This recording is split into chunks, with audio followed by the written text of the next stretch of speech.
So as part of the 2013 Save the Frogs Day, I thought I'd give you a behind-the-scenes tour of some of the amphibian projects we're involved in at ZSL London Zoo. Of the 7,000 species of amphibian that are known to science, 1/3 of them are threatened with extinction, and here at ZSL we're actively involved in the conservation of many such species. So we're in our mountain chicken breeding facility, which is off-show in the Reptile and Amphibian House at London Zoo. And in here we're breeding a critically endangered frog called the mountain chicken for reintroduction to Montserrat. So the mountain chicken is the largest frog in the Caribbean region. They can get up to 1 kilo in weight, and they get their name because apparently they taste like chicken, and they're the national dish of Dominica and Montserrat.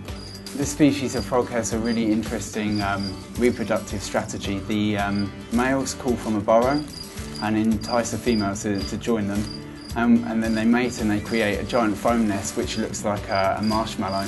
Into this they lay their eggs, and the eggs develop in the nest, hatch out as tadpoles, and the female will guard the nest, return to it frequently and feed them infertile eggs, which is a unique reproductive strategy for mountain chickens, and it was actually only described in captivity. It was totally unknown from the wild. Unfortunately, they're threatened due to a variety of factors, including a volcano on Montserrat, a fungal disease called chytridiomycosis, and habitat destruction. So ZSL is active in both Montserrat and Dominica, trying to save this species from extinction. Okay, so this is a WAXY monkey frog. They're a frog from the Amazon basin, and this guy is really cool because he has lots of potentially very interesting pharmaceutical properties in his skin.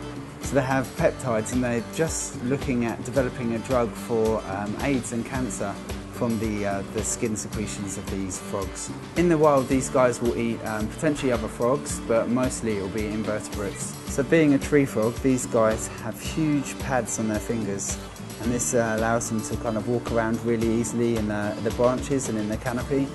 And the pads will also be used by the females to wrap the leaves up in which they lay the eggs.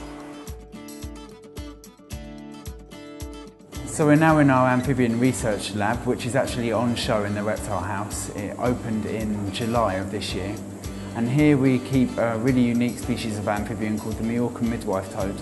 And the midwife toads, as a group of frogs, are quite unique because the males actually carry the eggs around with them, wrapped around their legs. It's kind of like a pearl necklace. And what's really interesting about these frogs, other than the reproductive kind of care and strategy that they have, is that they're a living fossil. They were actually unknown to science until the late 80s, and then just known from fossil evidence, and then they're actually rediscovered and then brought into captivity as part of a conservation program.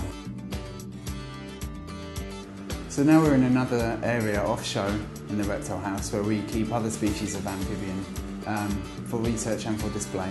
And the species behind me is the Suriname toad, which is really just a bizarre species of frog.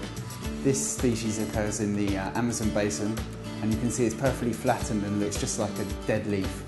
And if you look at the tips of their fingers, it actually looks like a star, and these are kind of a sensory organ, so they can feel any vibrations for any food.